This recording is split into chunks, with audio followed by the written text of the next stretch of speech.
नमस्कार, स्वागत है आपका 7 बजे की खबरों में। मैं हूं अमृता राय। सबसे पहले दिन भर की सुर्खियां।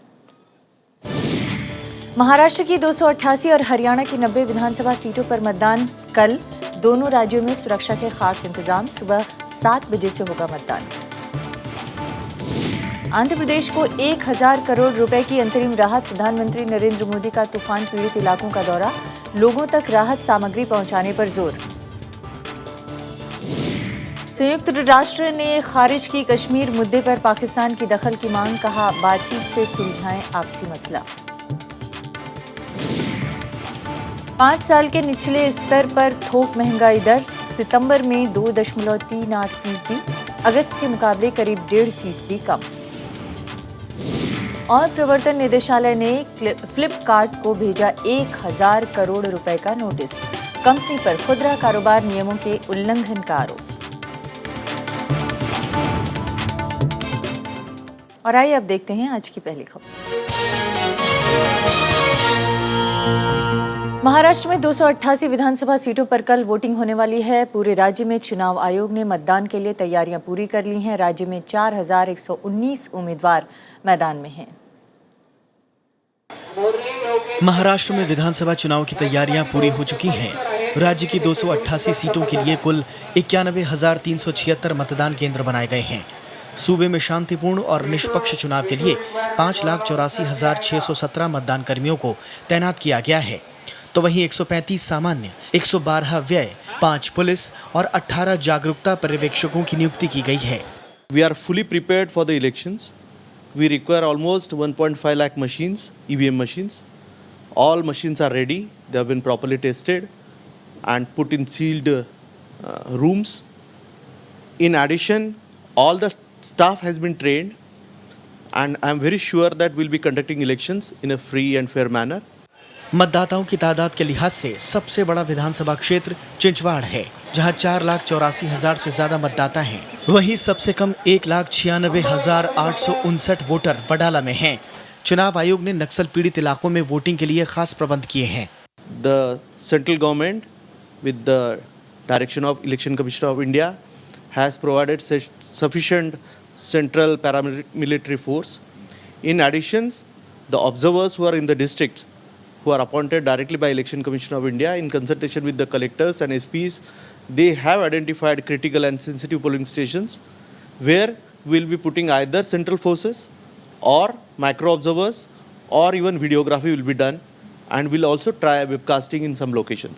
महाराष्ट्र के सियासी समर में इस बार 4,119 उम्मीदवार मैदान में हैं। इनमें 276 महिलाएं हैं। 1,699 निर्दलीय प्रत्याशी भी तकदीर आजमा रहे हैं। सबसे ज्यादा 39 उम्मीदवार नांदेड़ दक्षिण सीट पर हैं। सबसे कम अकोला और गुहागर में 5-5 प्रत्याशी हैं।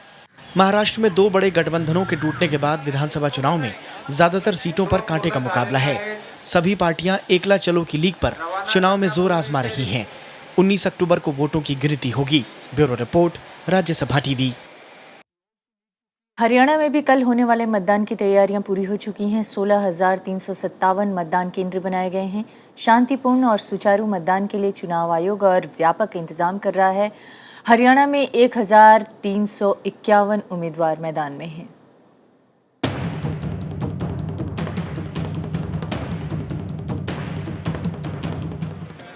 हरियाणा में 90 विधानसभा सीटों के लिए बुधवार को वोट डाले जाएंगे।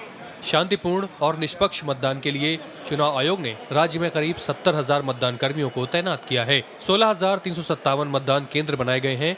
वहीं 46 सामान्य पर्यवेक्षक, 21 व्यय पर्यवेक्षक, 5 पुलिस पर्यवेक्षक, 10 जागरूकता पर्यवेक्षक के साथ 16,000 से ज्यादा सूक्ष्म पर्यवेक्षक नियुक्त किए गए हैं। मतदाताओं के लिहाज से सबसे बड़ा विधानसभा क्षेत्र बादशाहपुर है। इस विधानसभा क्षेत्र में 3 लाख से ज्यादा मतदाता हैं। वहीं सबसे छोटा विधानसभा क्षेत्र नारनौल है, जहां 1,26,000 वोटर हैं। लाइव वेबकास्टिंग किया, अराउंड 1000 लोकेशन है। इसमें कनेक्टिविटी प्लस सेंसिटिविटी देखते हुए हमने लोकेशन चुना है, और उसके साथ साथ CCTV कैमराज भी लगे हुए हैं और वीडियो कैमराज भी हमारा डिप्लॉयड है और डिजिटल कैमराज भी रहेंगे।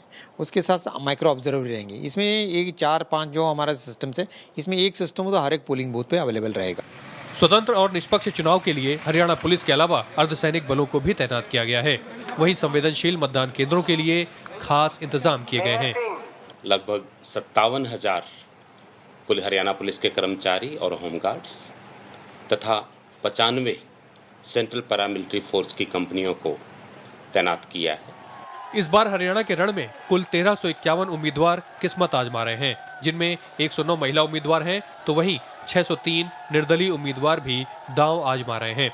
सबसे ज्यादा 31 उम्मीदवार भिवानी सीट पर हैं, जबकि सबसे कम 7 प्रत्याशी नूह विधानसभा क्षेत्र में हैं। हरियाणा में इस बार ज्यादातर विधानसभा सीटों पर बहुकोणीय मुकाबला देखा जा रहा है। कांटे के मुकाबले में राष्ट्रीय पार्टियां अकेले अपने बलबूते चुनावी मैदान में हैं। Bureau report, Rajya Sabha TV. और चुनाव के दौरान तरह तरह के ओपिनियन पोल और चुनावी सर्वेक्षण सामने आ रहे हैं। अलग अलग संस्थाओं के सर्वे में सरकार गठन और बहुमत को लेकर अलग अलग आंकड़े पेश किए जा रहे हैं, लेकिन इसमें मूलभूत सवाल ये है कि ऐसे चुनाव पूर्व सर्वेक्षण मतदाताओं की सोच को क्या प्रभावित भी करते हैं। देखते हैं ये रिपोर्ट। महाराष्ट्र और हरियाणा विधानसभा चुनाव के लिए भी कई संस्थाओं ने ओपिनियन पोल यानी चुनाव पूर्व सर्वेक्षण किए हैं। एबीपी नीलसन के ओपिनियन पोल के मुताबिक दोनों राज्यों में किसी दल को अपने बूते बहुमत हासिल नहीं होगा। तो हंसा रिसर्च और द वीक मैगजीन का सर्वेक्षण कहता है कि महाराष्ट्र में बीजेपी 288 में से 154 सीटें लाकर अपने बूते सरकार बना लेगी। यही बात इंडिया टुडे और सिसरो के अलावा इंडिया टीवी और सी वोटर के ओपिनियन पोल में भी कही गई है। इसके अलावा कई अन्य सर्वेक्षण हैं जो अलग अलग बातें कह रहे हैं। ऐसे में पहला सवाल जहां इन ओपिनियन पोल की विश्वसनीयता पर खड़ा होता है, तो वहीं ये भी जानना जरूरी होगा कि क्या ऐसे ओपिनियन पोल से मतदाता पर कोई प्रभाव पड़ता है। जानकार मानते हैं कि ओपिनियन पोल के आंकड़े अपना असर डालते हैं। कुछ इलेक्शंस में अबाउट 20 से 25% लोग अनडिसाइडेड होते हैं इलेक्शन से पहले, तो उनके माइंड पे शायद प्री पोल सर्वेस का थोड़ा सा इम्पैक्ट हो सकता है। ऐसे कई उदाहरण हैं जब ओपिनियन पोल या दूसरे सर्वेक्षणों के उलट नतीजे चुनाव में देखने को मिले हैं। Bureau report, Rajya Sabha TV. और हमारे साथ इस मसले पर बातचीत करने के लिए कि क्या ओपिनियन पोल का मतलब होता है और दरअसल ओपिनियन पोल जनता के मन को प्रभावित भी करते हैं क्या, इस पर बातचीत करने के लिए हैं CSDS में प्रोफेसर संजय कुमार। बहुत बहुत स्वागत है आपका संजय जी। आप लोगों ने कल एक आपने आर्टिकल भी लिखा जिसमें ये बताया गया कि चाहे भले ही बीजेपी अकेले लड़ रही है, अकेले चुनावी मैदान में दांव पर लगी है, लेकिन उसको फ़ायदा हो रहा है। पर हमने अगर लोकसभा चुनाव का उदाहरण ले तो हमने देखा कि शिवसेना के साथ मिलकर महाराष्ट्र में उसने 42 सीटें हासिल की, उसी तरह से हजका के साथ मिलकर हरियाणा में उसने 7 सीटें हासिल की। बावजूद इसके अपने साथियों को छोड़कर वो अलग चुनाव लड़ रही है और आप फिर भी होपफुल हैं। क्या इन 3-4 महीनों में ऐसा क्या बीजेपी ने किया है जिसकी वजह से बीजेपी को आप देख रहे हैं कि वो आगे बढ़त में है? बीजेपी के लिए एक लॉन्ग टर्म फायदा दिखाई पड़ता है। मान लीजिए कि अगर बीजेपी ने महाराष्ट्र में शिवसेना के साथ चुनाव लड़ा होता तो मेरे समझ से ये कोई चुनाव ही नहीं होता और बीजेपी और शिवसेना मिलकर के बिल्कुल स्वीप कर देती स्टेट को। लेकिन ऐसी स्थिति में बीजेपी को महाराष्ट्र में शिवसेना के साथ सरकार सत्ता बांटनी पड़ती। लेकिन जब वो अकेले चुनाव लड़ रही है तो एंटी बीजेपी वोट तीनों पार्टियों के बीच बट रहे हैं। 3 नहीं बल्कि 4 MNS भी वहाँ कम से कम शहरी इलाकों में कंटेस्ट में है। तो 4 नहीं बल्कि 5। हाँ। तो बीजेपी के जो एंटी बीजेपी वोट है वो बिल्कुल बंटा हुआ बिखरा हुआ है महाराष्ट्र में और इसका सीधा फायदा बीजेपी को होगा। और बीजेपी को जहां सीटों के अगर वो अलायंस के साथ लड़ती है तो आधी सीटों पे चुनाव लड़ने को मिलता है। लेकिन मुझे लगता है अगर अकेले दम पे चुनाव बीजेपी लड़ रही है तो वो आधी सीटें लगभग जीतने की स्थिति में है। इस हिसाब से बीजेपी को फायदा नजर आता है। लेकिन पूरे स्टेट में अपनी प्रेजेंस बना पाएगी। ये बात क्यों नहीं शामिल है कि अगर बीजेपी अपने सबसे प्रमुख सहयोगी दल के साथ ही फाइट में है तो इसका फायदा तो विपक्षी पार्टियां उठा सकती हैं। हो सकता है कि इसका फायदा एनसीपी उठा ले, हो सकता है इसका फायदा कांग्रेस उठा ले महाराष्ट्र में। अगर इसी तरह से हरियाणा का उदाहरण ले, INLD सबसे प्रमुख ताकतवर पार्टी के रूप में उभरी है। अगर INLD से ही बीजेपी की लड़ाई होने लग जाएगी तो फिर हो सकता है उसका फायदा कांग्रेस को मिल जाए। देखिए, अगर पहले महाराष्ट्र की बात करें, एनसीपी और कांग्रेस तो बिल्कुल मुझे कंटेस्ट में दिखाई नहीं पड़ते। जिस तरह से देश में माहौल है कांग्रेस के खिलाफ और एनसीपी दोनों की सरकार रही है 15 साल महाराष्ट्र में, लोगों की को बहुत निराशा है उस सरकार से।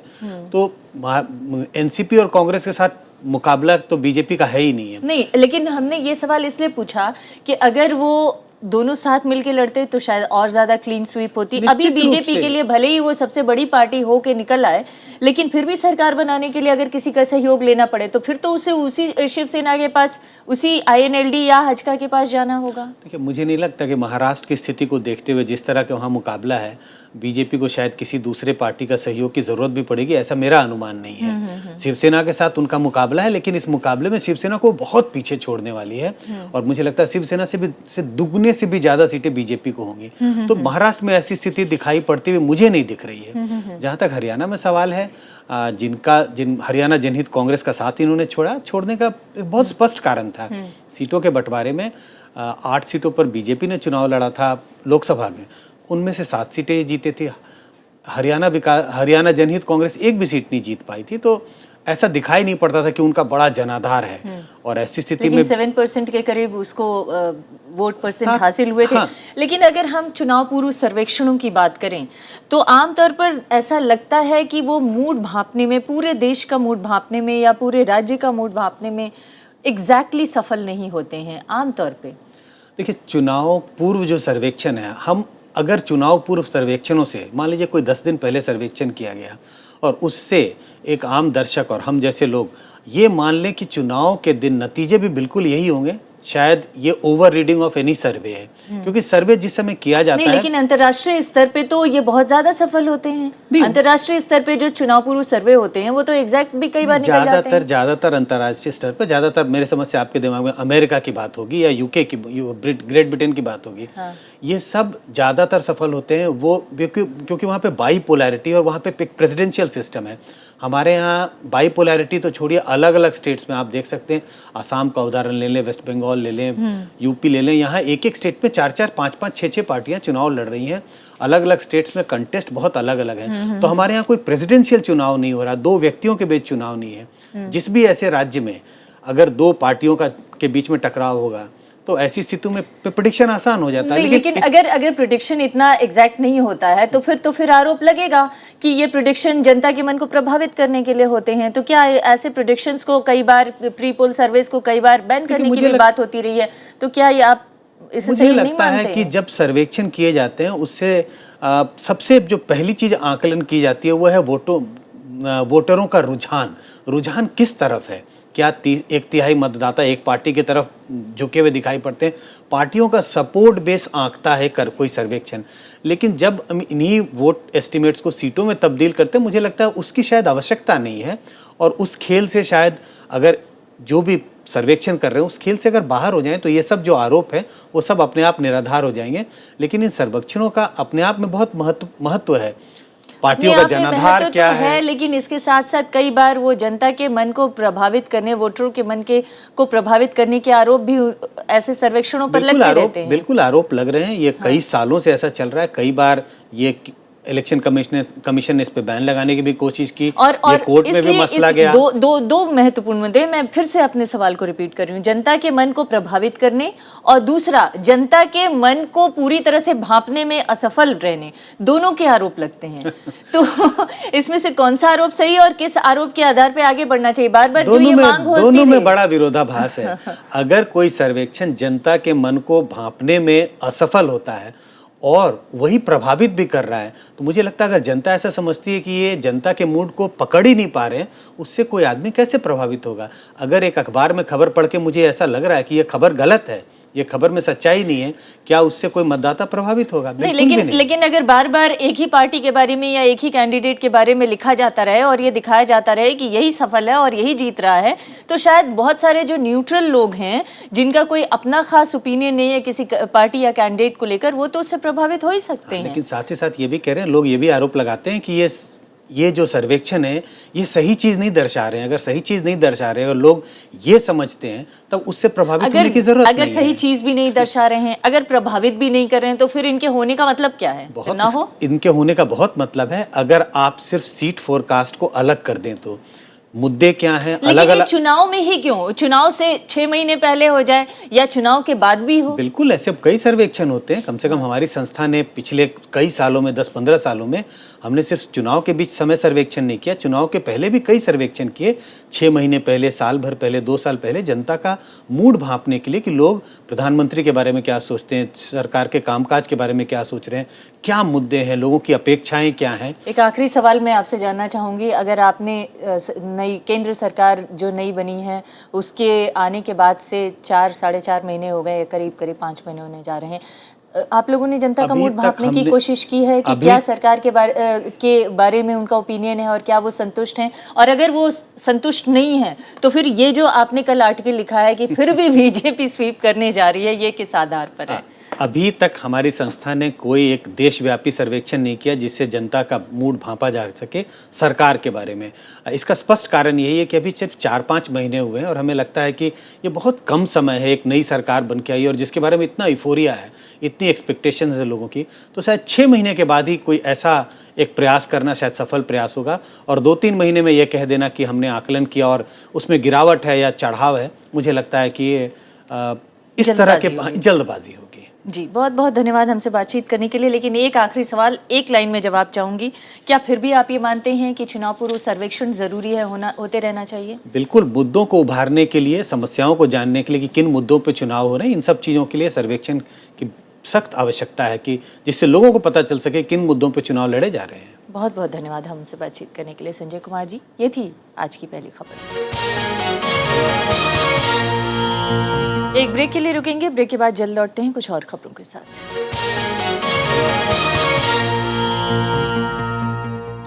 आगे की खबरों का रुख करते हैं। प्रधानमंत्री नरेंद्र मोदी ने आज तूफान पीड़ित आंध्र प्रदेश को 1000 करोड़ रुपए के पैकेज देने का ऐलान किया है। उन्होंने आंध्र को हर मुमकिन मदद का भरोसा भी दिलाया है। तूफान से आंध्र प्रदेश और उड़ीसा में 24 लोगों की मौत हो गई है। इस इलाके में राहत और पुनर्वास का काम तेजी से चल रहा है। प्रधानमंत्री नरेंद्र मोदी ने आंध्र प्रदेश और ओडिशा के तूफान पीड़ित इलाकों का दौरा किया। प्रधानमंत्री ने राहत कार्यों की समीक्षा की और आंध्र प्रदेश को 1000 करोड़ रुपए के अंतरिम पैकेज का ऐलान किया। लेकिन तत्काल इतने बड़े संकट को पहुंचने के लिए भारत सरकार की तरफ से एक इंटरिम असिस्टेंट के रूप में 1000 करोड़ रुपया भारत सरकार से तरफ देने की मैं घोषणा करता हूं। प्रधानमंत्री ने मारे गए लोगों के परिवारों को 2-2 लाख और घायलों को 50-50 हजार रुपए की मदद का ऐलान किया है। आंध्र प्रदेश सरकार ने मरने वालों के परिवार को 5-5 लाख रुपए की आर्थिक मदद का ऐलान किया है। तूफान पीड़ित इलाकों में संचार सेवाएं बहाल की जा रही हैं। तूफान से बिजली के खंभे और मोबाइल टावरों को नुकसान पहुंचा है। लोगों को जरूरी चीजों के लिए जूझना पड़ रहा है। लगभग 4 जिलों में 11,839 ये जो BTS टावर्स होते हैं मोबाइल फोन के, वो उनकी संख्या पूरी है सभी मोबाइल ऑपरेटर्स की, जिसमें 4,604 प्रभावित हुए हैं, डाउन हुए हैं। और अभी तक की जानकारी के मुताबिक 1300 रिपेयर होकर करके पुनः फंक्शनल हो गए हैं। इस बीच पीड़ित इलाकों में राहत और पुनर्वास का काम तेजी से जारी है। NDRF, सेना और नौसेना लोगों को मदद पहुंचाने में जुटा है। हमारी कोशिश रहेगी कि सबसे पहले हम जो रिलीफ मटेरियल है और जहां जहां रिलीफ की और मदद की जरूरत है, हम अपने टीम्स को भेजें, डाइविंग टीम्स को भेजें, दूसरे टीम्स को भेजें ताकि रिलीफ मटेरियल पहुंच सके। मौसम विभाग ने पूर्वी उत्तर प्रदेश में भारी बारिश की चेतावनी दी है। पास्ट 24 आवर्स में ईस्ट यूपी में कई जगह पर अच्छा रेन हुआ है, हेवी रेनफॉल भी हो चुका है। आने वाला 24 आवर्स में भी अच्छा रेन होगा ईस्ट यूपी में, हेवी रेनफॉल भी होगा। कल रेनफॉल डिक्रीज हो जाएगा कल से, फिर 2 दिन के बाद रेनफॉल खत्म हो जाएगा ईस्ट यूपी में भी। रविवार को चक्रवाती तूफान हुदहुद ने विशाखापट्टनम तट को पार किया था। इस दौरान 200 किलोमीटर प्रति घंटे की रफ्तार से तेज हवाओं ने भारी तबाही मचाई थी। Bureau report, Rajya Sabha TV. CPM ने नरेंद्र मोदी सरकार पर महात्मा गांधी राष्ट्रीय ग्रामीण रोजगार गारंटी योजना को कमजोर करने की कोशिश का आरोप लगाया है। पार्टी का कहना है कि ये योजना गरीबों के अधिकार से जुड़ी हुई है। इसके अलावा कई जाने माने अर्थशास्त्रियों और संगठनों ने भी प्रधानमंत्री को चिट्ठी लिखकर मांग की है कि मनरेगा का दायरा सीमित करने की कोशिशें बंद की जाएं।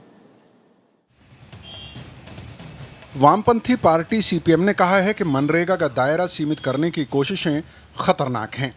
पार्टी का कहना है कि मनरेगा गरीबों और मजदूरों से जुड़ा कानूनी हक है।